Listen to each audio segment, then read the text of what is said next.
राज्यपाल नियुक्त आमदारांचा शपथविधी अगदी काही वेळामध्ये पार पडतोय आणि राष्ट्रवादी काँग्रेस पक्षाच्या वतीनं एक अल्पसंख्याक चेहरा म्हणून ओळख असणारे इद्रिस नायकवडी यांना आता अजित पवारांच्या वतीनं संधी देण्यात आल्याचं पाहायला मिळत आहे। आपल्यासोबत इद्रिस नायकवडी आहेत, आपण त्यांची प्रतिक्रिया जाणून घेणार आहोत। काय पहिली प्रतिक्रिया आहेत? आज राष्ट्रवादी काँग्रेस पक्षाकडून आपल्याला विधान परिषदेची संधी मिळाली। निश्चितच सगळ्यात प्रथम मी आमचे नेते आदरणीय अजितदादा पवार यांचा मनपूर्वक आभार मानतो, आभारी आहे। कारण राजकारणात अनेक टक्के टोलपे बघितलेत, अनेक पक्ष अनेक नेते पाहिलेले आहेत मी, पण खऱ्या अर्थानं काम करणाऱ्या कार्यकर्त्याला न्याय देण्याची भूमिका फक्त अजितदादांच्याकडे आहे। हे मात्र निश्चितच आज या निर्णयामुळे आपल्याला दिसून येईल। कारण गेली 20 वर्ष 25 वर्षापासून पक्ष स्थापना झाल्यापासून पक्षात आम्ही काम करतोय। माझे स्वर्गीय वडील यांनी देखील पक्षासाठी फार मोठं योगदान दिलं आणि त्यावेळेला पक्ष स्थापनेच्या वेळेला रात्री 1:30 वाजता माझ्या घरी येऊन आदरणीय पवार साहेबांनी माझ्या वडिलांना शब्द दिला होता की तुमच्यावर अन्याय झाला आहे आणि तुम्ही एवढे चांगलं काम करणारे लोक आहात आणि तुम्हाला पहिल्या MLCच्या यादीत तुमचं नाव असेल, असं आश्वासन 25 वर्षापूर्वी दिलेलं होतं पवार साहेबांनी। पण दुर्दैवानं त्यांनी तो शब्द पाळला नाही आणि नंतर त्यांचं निधनही झालं। आणि पण दादांनाही वाटत होतं वारंवार की हे कुटुंब सातत्याने आपल्यावर आपल्यासाठी जीवापाड प्रेम करतं आहे आणि आपल्यासाठी काम करतं आहे, यांना कुठेतरी संधी मिळाली पाहिजे असे दादांनीही वाटत होतं। आणि म्हणून दादांनी जाणीवपूर्वक आज या ठिकाणी मला ही संधी देण्याचं काम केलं आहे। निश्चितपणानं दादांचा मी आभारी आहे। या काळात मी आत्ता एक वर्षभराच्या काळात या घडामोडीनंतर दादांच्या अल्पसंख्याक विभागाची धुरा सांभाळली। त्यांनीही फार मोठ्या जबाबदारीनं मला विश्वासानं ही जबाबदारी दिली। मी ती सांभाळत असताना संबंध महाराष्ट्रावर फिरून लोकांच्यात अल्पसंख्याक कार्यकर्त्यांच्यात एक उत्साह आणि काम करण्याची पद्धत समजावून सांगण्याचा प्रयत्न केला। आपण केलेली कामंसुद्धा समजावून सांगण्याचा प्रयत्न केला आणि त्याचा चांगला फायदा होतानाही आम्हाला या ठिकाणी दिसून आला। एकच आहे की अशा नेत्याला मुख्यमंत्री करायचं हे आमचं ध्येय आहे आणि त्या ध्येयापोटी ध्येय वेळे होऊन आम्ही त्या ठिकाणी कामाला लागलो आहे।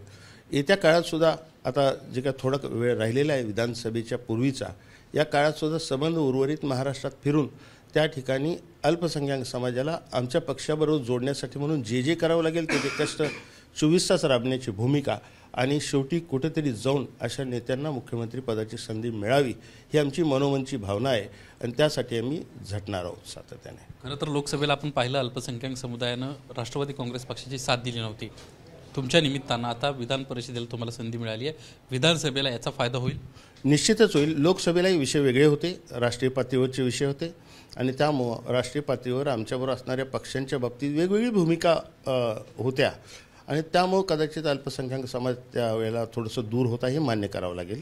पण आता बदलत्या परिस्थितीत मी जिथं जिथं गेलो आहे तिथं पाहिलेलं आहे मी की सकारात्मकता फार चांगली दिसून आली की शेवटी अल्पसंख्याक समाजासाठी 25-30 वर्षापासून जे झालं नव्हतं ती कामं अजितदादांनी केली अल्पसंख्याक समाजाला फक्त सेंट्रलाइज करून, आणि त्यामुळं त्याचा फायदा डायरेक्ट आता समाजाला मिळायला लागला। आता तुम्हाला सांगतो की मौलाना आझादचं आर्थिक बळकटीकरण असेल किंवा मार्टीसारखी संस्थेची स्थापना असेल, हे अल्पसंख्याक समाजासाठी न भूतो न भविष्यतो फार मोठा फायदा या समाजाला मिळणार याची जाणीव आता समाजात झालेली आहे। त्याबरोबरच अल्पसंख्याक समाजातील कार्यकर्त्यांनाही कुठेतरी वेगवेगळ्या मंडळावर इकडं तिकडं संधी देण्याचं काम दादांनी ह्या निमित्तानं केले। यापूर्वी पक्षात अल्पसंख्याक समाजाला एवढा न्याय कधीच मिळाला नव्हता जो आज दादांनी दिला आहे आणि त्यामुळं ह्याचा निश्चितच फायदा फरक आपल्याला या विधानसभेत जाणवून येणार आहे। 25 वर्षापूर्वी शब्द दिला होता मात्र तो पाळला गेला नव्हता, आता मात्र तो शब्द पाळला गेला। शिवजीराव गर्जे असतील, तुम्ही असतील, संधी तुम्हाला देण्यात आलेली आहे, म्हणजे शब्दाला जागणारा दादा असं म्हणायचं? निश्चितच शब्दाला जागणारा दादा, खऱ्या कार्यकर्त्याची किंमत करणारा दादा, अशीच प्रतिमा आजही माझ्यात पहिलाही होती, आजही तीच माझ्या मनात आहे। एक आहे की उधारी कोणी केली आणि फेडली कोणी, हा सुद्धा महत्त्वाचा विषय आहे। उधारी ज्यांनी केली होती त्यांनी फेडली नाही, पण आपली जबाबदारी समजून दादाने ती उधारी फेडली, एवढं मात्र निश्चित मला सांगावंसं लागेल। शरद पवारांवर टीका?